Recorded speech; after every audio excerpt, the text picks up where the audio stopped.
Ouço Deus no murmúrio das águas dos rios. Ouço Deus no furor dos ciclones bravios. Ouço Deus no cantar matinais dos pardais. Ouço Deus no lamento de pobres mortais. Vejo Deus nas estrelas perenes de luz. Vejo Deus no esplendor que a alvorada traduz. Vejo Deus no suave perfume da flor. Vejo Deus no adeus, companheiro da dor. Sinto Deus na saudade que evoca a lembrança. Sinto Deus no morrer de febris esperanças. Sinto Deus na tristeza de ver-te partir. Sinto Deus na tua volta, irmão, a sorrir. Ouço Deus no murmúrio das águas dos rios. Vejo Deus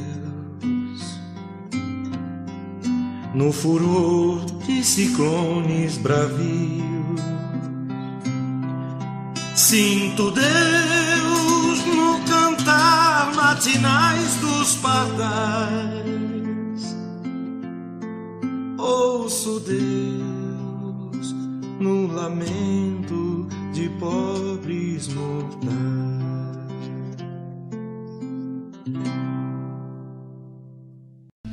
Queridos irmãos, queridas irmãs, vamos nesse momento relaxar o nosso corpo material, relaxar a nossa mente, nos colocarmos em paz e receptivos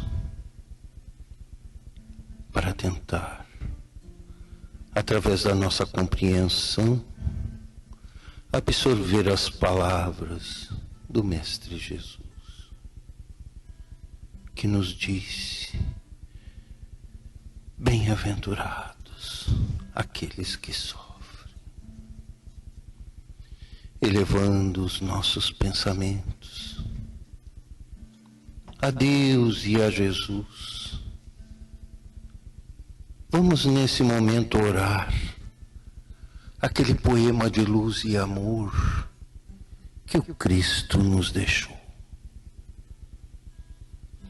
dizendo: Pai nosso que estás nos céus, santificado seja o vosso nome. Venha a nós o vosso reino de amor, paz, cura e prosperidade. Seja feita a vossa vontade, assim na terra como em todos os mundos habitados. Dai-nos, Senhor, o pão do corpo e da alma. Perdoa as nossas dívidas, na medida em que perdoamos nossos devedores. E não nos deixeis, Senhor, sucumbir às tentações, mas livra-nos de todos os males, hoje e sempre. Que assim seja. Graças a Deus, graças a Jesus. Bom dia, queridos irmãos da Rádio Termal, aqui de Santo Amaro da Imperatriz. Estamos aqui para mais um Momento Espírita. Meu nome é Thaisa, eu sou trabalhadora do Centro Espírita Francisco de Assis, aqui de Santo Amaro da Imperatriz de Santa Catarina. E hoje nós vamos fazer uma reflexão que tem o tema de As Pedras do Caminho, do livro de Olho Mágico, de José Carlos de Luca. Uma historinha bem interessante que vai nos ajudar a refletir muito nas situações bem parecidas que a gente vive, né? As Pedras do Caminho. Conta-se que num país longínquo, o rei estava preocupado com a felicidade de seus súditos e por isso resolveu mais uma vez ajudá-los. Numa manhã, os habitantes acordaram com uma grande pedra colocada bem no meio da rua principal. Chegou o primeiro grupo de pessoas e, surpreso ante o inusitado, resolveu aguardar a chegada de funcionários do governo para retirarem a pedra. Outro grupo, que se aproximou minutos depois, ficou indignado com a pedra no meio do caminho. Tentaram apurar quem havia colocado a pedra no local. Mediram o tamanho da pedra, seu peso, seu diâmetro e, por fim, colheram assinaturas para a retirada da pedra. Horas depois, em meio ao tumulto instalado no local, aproximou-se um camponês e notou que não poderia continuar seu trajeto sem remover a pedra. Olhou para os lados e, embora a multidão de pessoas presente no local, ninguém parecia disposto a remover o obstáculo. Juntou forças e começou sozinho a empurrar a pedra incansavelmente. Bastaram alguns minutos de esforço para que a pedra fosse afastada para a margem da rua. Logo que atingiu seu intento, para a surpresa de todos, o camponês viu que embaixo da pedra havia uma bolsinha contendo muitas moedas de ouro e uma mensagem do rei. As moedas pertencem a quem conseguir remover a pedra do caminho. A história narrada traz reflexões importantes. Há nela 3 grupos distintos de pessoas: as passivas, as que apenas focalizam o problema em si e as que buscam as soluções para os problemas. Então, como é interessante essa avaliação, essa separação, e nós podemos usar essa reflexão para nós. Como nós nos comportamos em situações parecidas? Aí ele continua: a qual grupo pertencemos? Em que time estamos jogando? Tais indagações são fundamentais para compreendermos quais as atitudes necessárias para retirarmos as pedras do nosso caminho. Uma coisa, porém, é fato: as pedras irão surgir na estrada da vida. Será isso que Deus é sádico? Será isso porque Deus é sádico? Certo que não, pois se fosse, não seria Deus. O espírito André Luiz esclarece que a dificuldade é o meio de que a vida se vale para melhorar-nos em habilitação e resistência. Trocando em miúdos, dificuldade é oportunidade de progresso, de crescimento, melhoria de vida. E ele exemplifica melhor. Quando surge o obstáculo, a vida está desejando que desenvolvamos potenciais que estão adormecidos, não estão sendo trabalhados. Todos estamos sob o império da lei de evolução, isto é, tudo na vida deve avançar, deve crescer e renovar-se. Podemos perceber que, mesmo com as nossas resistências, tudo no universo está em constante mutação. O próprio conhecimento se renova assustadoramente. Afirma-se que a cada 5 anos, grande parte do conhecimento científico se altera quase que por completo. E ele nos diz que formou-se em Direito no ano de 1985. Hoje, seria impossível ele atuar profissionalmente apenas com o conhecimento adquirido nos bancos da faculdade. Com certeza tem que estar sempre se atualizando, sempre se aprimorando. É como nós na nossa jornada aqui na Terra. Nós não podemos esperar que as coisas caiam do céu. Nós temos que correr atrás, temos que entender o Evangelho de Jesus, a sua mensagem, para podermos ter sabedoria à hora de enfrentar todas as nossas mazelas, né? Você se lembra da máquina de datilografia? Era até não muito pouco tempo, né, uma ferramenta quase indispensável na vida profissional das pessoas. Hoje, pode dizer que está virando peça de museu, e está mesmo, né? Nós comparamos também os celulares, os computadores que se renovam com muita rapidez, né? E muitas vezes nós temos que estar sempre atualizando para poder acompanhar o progresso. Nosso corpo também sofreu algumas modificações ao longo do tempo. O homem deste século está distante do homem da caverna. Quando resistimos ao crescimento, seja ele de ordem intelectual, seja de ordem moral, surgem os obstáculos à maneira de estímulos ao desenvolvimento das habilidades enferrujadas pelo comodismo, e esses obstáculos que nos fazem com que nos movimentemos. Não se trata de castigo, mas de impulso benéfico à nossa evolução. Diante da dor superada, a fase da revolta ou da queixa sistemática a que muitos se entregam, nosso comportamento se inclinará à adoção das atitudes necessárias à superação dos obstáculos. Nisso reside a finalidade do sofrimento, a evolução intelecto-moral do ser humano. Orion S. Marden, conhecido educador americano, ele percebeu isso muito bem. O fracasso tem sido muitas vezes a causa do êxito, porque estimula as energias latentes do fracassado, aviva ideias esmorecidas e desperta faculdades dormentes. Os homens de brio transformam os contratempos em auxílios, como a madrepérola converte em pérola o grão de areia que a molesta. O sofrimento nos empurra à renovação das atitudes. Quantas vezes, por exemplo, só deixamos de fumar quando o médico chega e nos aponta que nós temos um efizema pulmonar? Então, só pensamos em voltar a estudar quando nós vemos que o estudo é necessário, que precisamos dele para continuar a nossa caminhada, né? Só valorizamos pessoas, às vezes, que quando as perdemos, né? Então, só lembrando de Deus quando todas as portas do mundo se fecharam para nós. Isso é muito verdadeiro. Quantos de nós só vamos lembrar de Deus a hora que estivermos na maior dificuldade ou com uma doença grave? Então, quando compreendemos a lição que o sofrimento nos trouxe e renovamos as atitudes prejudiciais, as pedras do caminho são naturalmente retiradas, porque não há mais razão para que elas existam, não por outra razão. André Luiz observou: geralmente o mal é o bem mal interpretado. Exatamente. Por isso a necessidade que eu reforço, o estudo, gente, o estudo do Evangelho de Jesus.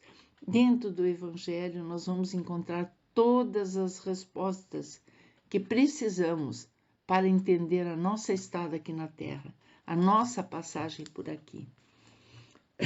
A história que contei no início deste capítulo permite enxergar como nos comportamos diante das dificuldades. O primeiro grupo reagiu de forma passiva, acomodada, as pessoas sentaram-se por sobre a calçada e esperaram que alguém aparecesse para retirar a pedra. É assim também que muitas vezes agimos. Sentamos e esperamos que os outros solucionem nossos problemas esquecidos, no entanto, que somente vertendo o suor do nosso próprio rosto, o nosso próprio esforço, é que iremos adubar o solo das realizações materiais e espirituais. Ao suportarem suas crises, muitas pessoas afirmam que desconheciam as enormes capacidades de que eram possuidoras e se julgam agora bem mais felizes do que antes. A adversidade é tão somente o meio pelo qual Deus deseja que cada um reconheça sua própria divindade, reencontrando o caminho da felicidade. Quando, com esforço e atitude, conseguimos retirar as pedras do caminho, uma sensação de plenitude e alegria penetra-nos a alma. E o que é isso? É Deus dizendo-nos: filho, você é capaz, você é forte, jamais se esqueça disso. Receba as moedas de ouro da felicidade e do amor. E realmente, gente, O amor está em nossas atitudes, em nosso esforço, em nosso movimento. O segundo grupo focalizou o problema e não a solução. Preocupou-se com o tamanho e o peso da pedra, com a pessoa que teria posto o objeto no local, mas não com a solução do impasse. É assim mesmo que agimos com frequência. Pessoas felizes não são as que não têm problemas, são as que buscam soluções para as suas dificuldades. Quando ficamos olhando demais para as dificuldades, raramente conseguimos enxergar a saída, que muitas vezes estão bem na frente do nosso nariz. Então, aqui tem outra historinha que ele fala sobre quando a NASA iniciou o programa espacial, descobriram que as canetas não funcionavam na gravidade zero. Para resolver o problema, os americanos gastaram milhões de dólares e quase uma década para desenvolverem uma caneta que escrevesse em qualquer gravidade. Já os russos usaram o lápis. Então, americanos e russos olharam para o mesmo fato usando, porém, focos diferentes. Foco é a direção que damos ao nosso olhar, o ponto para o qual nossa atenção se concentra. Os americanos puseram o foco no problema. Eles tinham uma caneta que não escrevia na Lua. Então, debruçaram-se sobre o problema até desenvolverem uma caneta que escrevesse em novas condições de gravidade. Para tanto, gastaram tempo e muito dinheiro. Já os russos olharam para a solução e a encontraram muito mais rapidamente e sem nenhum custo. Nós também muitas vezes focalizamos demais o problema que nos atinge, perdendo tempo, energia, saúde, dinheiro e quase nunca encontrando as soluções possíveis. Vejo com frequência pessoas envolvidas em conflitos judiciais, às vezes intermináveis, pela extrema fixação que dão ao problema. Sente-se numa mesa de audiência, em vez de encontrar solução para seus conflitos, gastam tempo ruminando queixas e traçando acusações. Parece que não desejam sair do problema. Quando você estiver atravessando uma dificuldade, vale a pena perguntar-se: o que posso fazer para resolver esse problema? E é uma reflexão muito valiosa, porque nós sempre esperamos que os outros façam por nós, os outros resolvam nossos problemas. E no momento que nós começarmos a olhar para nós e nós mesmos buscarmos as soluções, vamos ver quanta coisa nós vamos evitar de passar, quantas dores. É uma pergunta certa para quem deseja retirar as pedras do caminho. É preciso se ocupar com o problema e não simplesmente se preocupar com ele. A preocupação nem sempre vem acompanhada de ação. Aliás, o que percebemos é que quando nos preocupamos muito, quase sempre não sobra tempo para a ação. A preocupação não deixa de ser uma tensão, e toda tensão bloqueia o fluxo de energias positivas, desgastando o corpo e a mente. Por isso, toda pessoa muito preocupada vive sem energia e criatividade, condições essenciais para a solução das nossas dificuldades. No entanto, muitas vezes, nossa mente foi condicionada a ver problemas em tudo. Enxergamos as dificuldades com lentes de aumento e julgamos que somente o peso de muito sacrifício e dor é que superaremos nossos obstáculos, sejam eles do tamanho que forem. Poderia dizer que, no fundo, nossa mente é um problema, é o problema. As situações podem não ser assim tão difíceis, mas nós as tornamos problemáticas pela maneira caótica de enxergá-las. Quem, por fim, encontrou as moedas de ouro foi um homem que certamente se fez a pergunta proposta: o que posso fazer para resolver esse problema? Mais do que simplesmente perguntar, ele a respondeu não com palavras, com ideias, com planos, mas com o suor de seu rosto, com a força de suas mãos, com braços fortes e determinados a construir pontes de luz para suas realizações. Ele foi em busca, ele tomou atitude. Tenho certeza de que embaixo das pedras colocadas na estrada da sua vida existem tesouros incalculáveis aguardando por você. Então, meus irmãos, o que estamos esperando para começar a removê-los? São atitudes que escrevem a nossa história e não as nossas expectativas, já nos dizia Carlos Ilsdorf, né? Que lição maravilhosa, que reflexão maravilhosa para todos nós. Muita luz, meus irmãos, muita paz. Que o dia seja muito abençoado.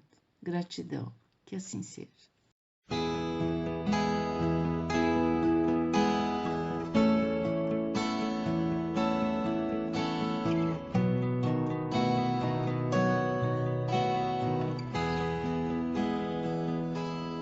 Quanta luz deste ambiente, descendo sobre nós,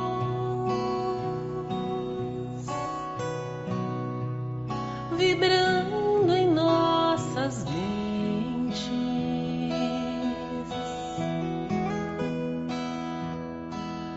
Quanta luz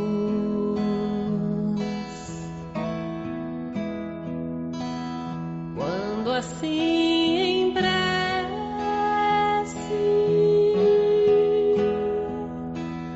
como a alma cresce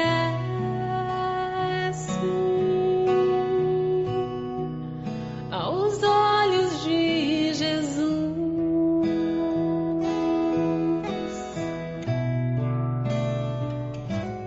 Quanta luz, pois em oração a voz do Mestre fala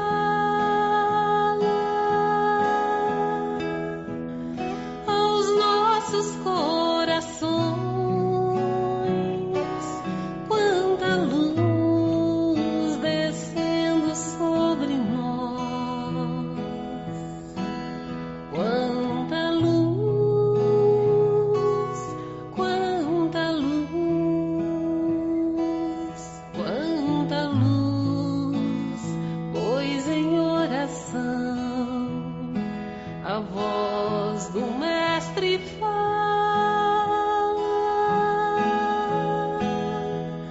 aos nossos corações. Quanta luz descendo sobre nós.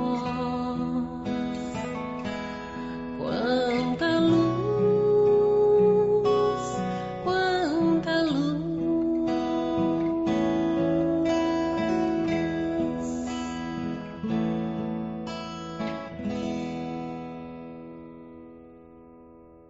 Então, meus irmãos, chegou o momento de fechar os olhos, de olharmos interiormente, de vermos quem somos realmente, espíritos eternos. E somos necessitados desse Mestre Jesus. Como diz a música, precisamos nos renovar.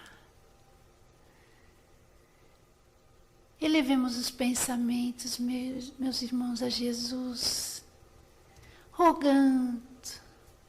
Jesus, permita que nesse momento as bênçãos do mais alto, os medicamentos do laboratório divino, possam adentrar ao lar desse irmão que nos escuta. Tu sabes, Senhor, onde está a sua dor, seja no físico, seja na alma. Que ele possa sentir o bálsamo caindo sobre ele, envolvendo, aliviando, acalmando,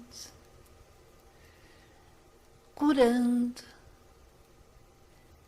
Jesus amado, que essas bênçãos estejam junto aos seus familiares, aos amigos, aos entes queridos, aos amores. Que todos que estejam no pensamento desses irmãos sejam abençoados. E te pedimos, Jesus, que essa luz se expanda sobre esse planeta. Vá aos hospitais terrenos, aos hospitais do astral. Vá ao encontro do irmão que sofre, do irmão que está em seu lar também com medo, em pânico, que está com a fé diminuída. Te pedimos, Jesus, que essa fé aumente, que ele confie nesse Pai Criador, que nos disse, Jesus, que não cai um fio de cabelo sem que seja da vontade dele. E que no mundo teremos que sofrer, mas eu venci o mundo, disse Jesus, e também vencerás. Que nós possamos nos resignar diante da vontade divina, dos desígnios desse Pai, e recebermos a força, a coragem, a esperança, a sabedoria necessária para continuarmos os nossos passos terrenos com muita força, com muita luz. Pai nosso que estais no céu, santificado seja o vosso nome. Venha a nós o vosso reino e seja feita a vossa vontade, assim na terra como no céu. O pão nosso de cada dia nos dai hoje. Perdoai, Senhor, as nossas dívidas, assim como perdoamos aos nossos devedores. E não nos deixeis cair em tentações, mas livrai-nos a todos do mal, Jesus, agora e sempre. Que assim seja, graças a Deus e graças a Jesus.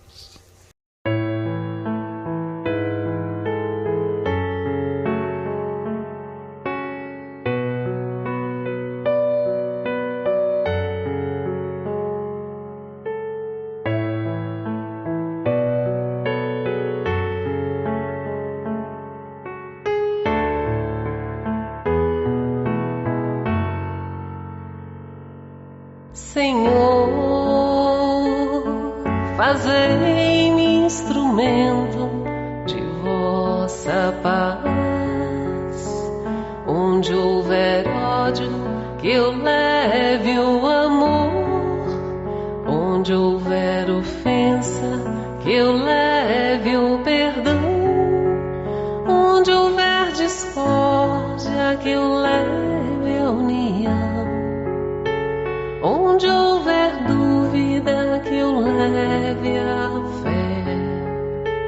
Onde houver erro, que eu leve a verdade. Onde houver desespero, que eu leve a esperança. Onde houver tristeza, que eu leve a alegria. Onde houver trevas, que eu leve a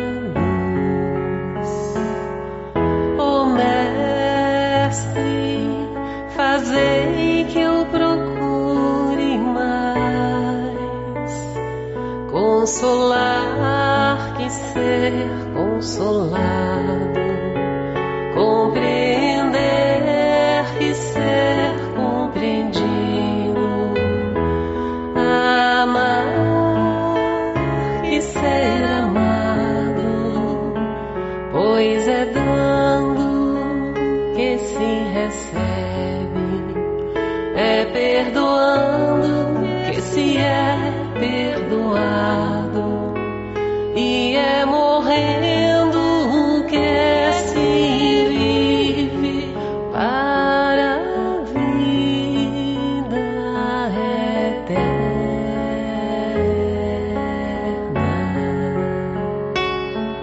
Ó Mestre, fazei que eu procure mais consolar que ser consolado, compreender que ser compreendido, amar que ser amado, pois é dando que se recebe, é perdoando que se é perdoado.